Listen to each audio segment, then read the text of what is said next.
Hello everyone, and welcome to another episode of the Wise Decision Maker Show, where we help you make the wisest and most profitable decisions. And today we'll talk about the wisest and most profitable decisions about bias in bid procurement. So that's what we'll focus on. Now, bid procurement is procurement in government contracts where you try to get a government contract. So you bid on it, and the successful bidder gets the government contract.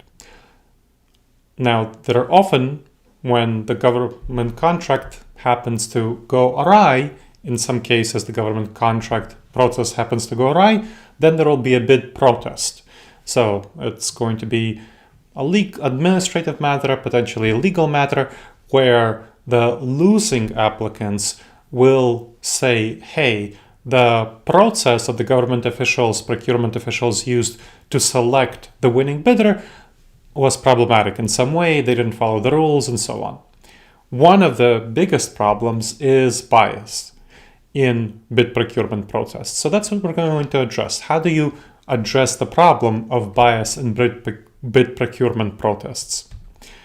So claims of bias in contract awards, government contracts awards, are due to a decisions process that was flawed in some way, which is a top reason for actually successful procurement bid protests. I mean, many procurement bid protests are unsuccessful, but when there's a flawed selection process with bias involved, that's a top reason why they're successful. So it's really the responsibility of procurement officials to assure that the decision-making process is clearly and transparently free from bias.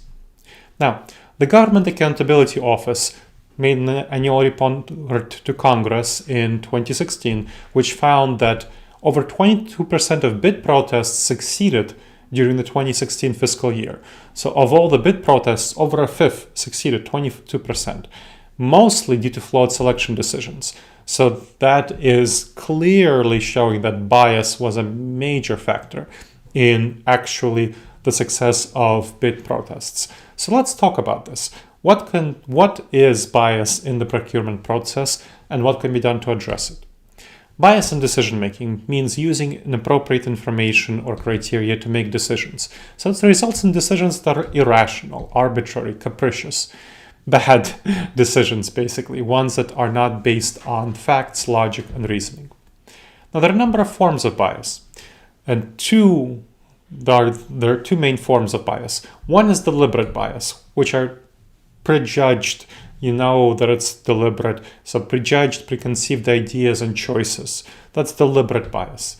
And there's also implicit bias, where there's a failure to protect against various forms of bias that leads to poor decisions without an intention to do so.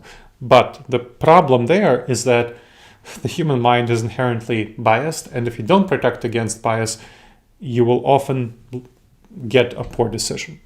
So how to avoid irrational decision-making is to learn the specific patterns that cause us to make these bad, irrational, capricious decisions, called cognitive biases. So cognitive biases are the specific ways that our mind is miswired to make bad decisions, dangerous judgment errors. Now, we are hardwired to make some bad choices. We're hardwired to fall into these cognitive biases because of a combination of our evolutionary background and the structure of our minds. Our evolutionary background, we're not evolved for the modern environment. Let's say remote work, right? This new rise of remote work where some people are able to work fully, just as small squares on a Zoom screen. We're not wired for that. And so there's a reason that a number of leaders are making some poor decisions about remote work, as an example. They say, no, we want to go back to the office because we're wired to live in small tribes of 50 people to 150 people. But we can change our behavior, we can change the way we think about things, and we can protect against that tendency to be tribal, to live in small tribes, by making sure that we make good choices about how we cultivate relationships deliberately in remote work.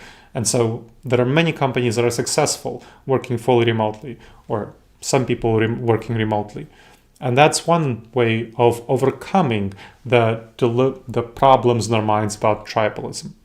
So we need to learn about these cognitive biases and overcome them. And to do that, we need to integrate the practice of debiasing, defeating cognitive biases in procurement.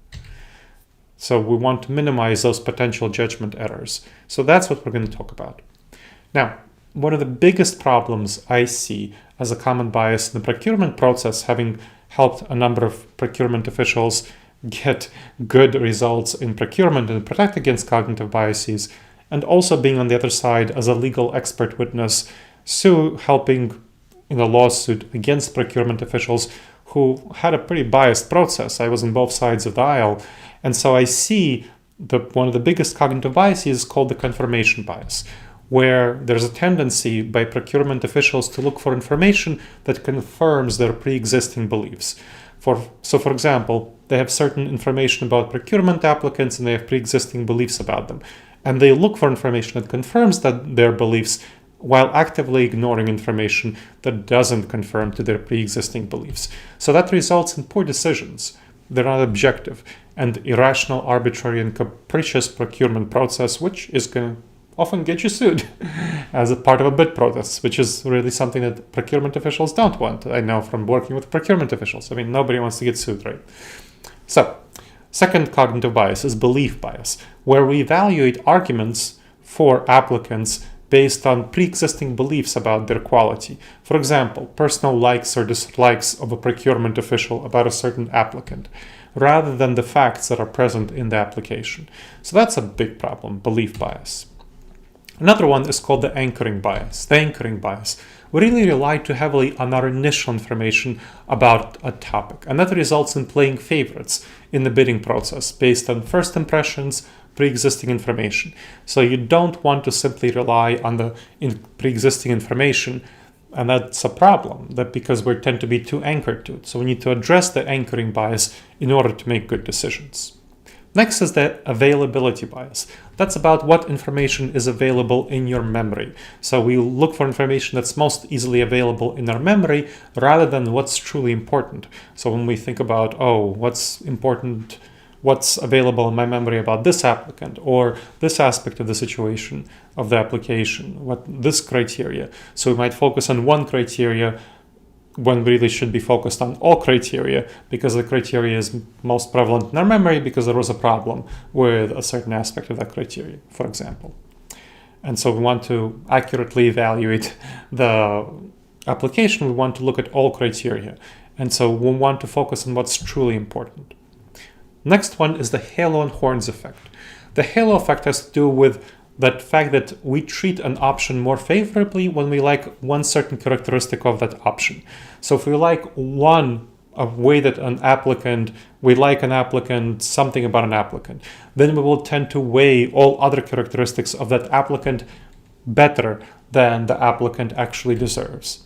The opposite is the horns effect. So the halo effect is like somebody has a little halo on their head, and the horns effect is somebody has little horns in their head, which we would treat an applicant less favorably if we dislike a certain characteristic of that applicant. And that characteristic, by the way, might have nothing to do with the bid proposal. Maybe the person who came to propose the bid was somehow off in their appearance, or they reminded you they had the same name as the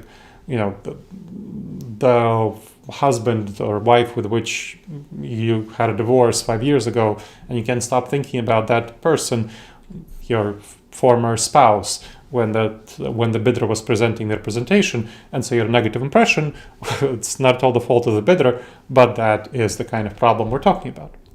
So that poses a particular danger to non-blinded procurements when the applicants know the identity of the procurer, so the procurement officials know the identity of the bidders, and they can have an impression of the bidder. For example, you can think like, that company is a huge company that's going to be bidding. Therefore, they're going to be inherently good just because they're large. And that will undermine the ability of small businesses to compete. And of course, the government definitely overall wants small businesses to be able to compete. But if you just go by brand name and know that you're familiar with a brand and you're not familiar with another brand, then you will tend to favor the brand that you're familiar with, even though perhaps the brand that you're unfamiliar with, the small business, might do an even better job at lower costs. Now, I also want to talk about group decisions. Those are more individual biases. I want to talk about two group decision-making biases. One is called groupthink, which cause the people to accept cause a group to coalesce around the viewpoint of the most powerful person in the group. So it's driven by desire for consensus, peer pressure, and so on. And so despite potential reservations, the evaluators will coalesce around the most influential group member because they want harmony. And this, of course, causes biased decision-making because the point of a group is that you want disharmony, meaning you want different perspectives and you want people to voice their different perspectives. So you need to really fight groupthink. Another problem is called the authority bias, where certain people in the group or evaluators might have authority. And if you perceive those people as having more authority, then there's a tendency to give your opinion to favor their opinions more highly. For example, more experienced evaluators, higher level executives, the facilitator of a consensus meeting, even though they might not have better information about this topic. Maybe they're a high level executive and they have power, but a lower level evaluator might have much better information about the topic of the bidding proposals, but they're not going to be listened to because of authority bias, because they're perceived as having less authority and therefore having less status and less prestige. So this is something that may cause biased outcomes. Now, a big problem is that I see a lot of procurement officials having essentially a deliberate indifference toward a bias in evaluation. So there was a bid protest case that I'll share about. It's a Medicaid management contract award in a state worth over $20 billion. So it's a long-term contract for insurance companies to manage Medicaid in a state, overall worth over $20 billion. It's a huge one. So there were consultants hired to facilitate the procurement evaluation who lacked any awareness of training in cognitive biases. They're not familiar with any of the common cognitive biases that I described, and they admitted that the consulting firm that they work with has no policy to identify bias. That's ridiculous. I mean, it's completely absurd that this is what happens, but that's what happens on a $20 billion bid for major Medicaid procurement case.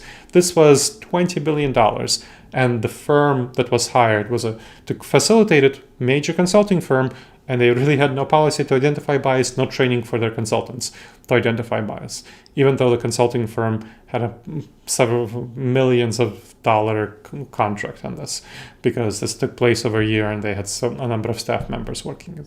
So this is a problem. So preventing bias should be the end goal of procurement evaluation. And that the Medicaid case, there was an evaluator who served as the state medical director who testified that removing bias is another thing that's important, and that the contract award process was designed to be as objective as possible. And there was a state employee who headed the procurement process, procurement manager, testified that the entire procurement process was designed to prevent bias. But clearly, we saw that that's not what happened. So what they did was that evaluators were asked to sign a document saying they weren't biased. So, pinky swear, right? I'm not biased. Avoid outside communication during the period of evaluation. But they didn't have education about cognitive biases, so this couldn't really protect them against them. The overall process was seriously vulnerable to biases. So the lessons that you should learn from that lawsuit against the Medicaid management contract award, the $20 billion contract award, and where bias was the center of the case, is a lack of concern with addressing bias seriously cost the Department of Medicaid. The bias in the procurement process could have been really avoided relatively easily at a much, much lower cost than the Medicaid department paid in the lawsuit, with education about cognitive biases and expert-based interventions. So you can get education and you can get an expert to evaluate the actual procurement process to make sure that it's protected against biases. It's going to cost you way less than the resulting bid protests and the lawsuit and so on. I hope you've benefited from learning about the danger of bias in the bid procurement process. And please make sure to subscribe to the Wise Decision Maker Show, wherever you check this out, on YouTube, iTunes, whatever. Make sure to leave a review. We love to hear what you think, and recommend us to your family and friends which is a great way for them to discover the show. They'll be grateful to you. Alright everyone, I look forward to seeing you in the next episode of the Wise Decision Maker Show. In the meantime, the wisest and most profitable decisions to you, my friends.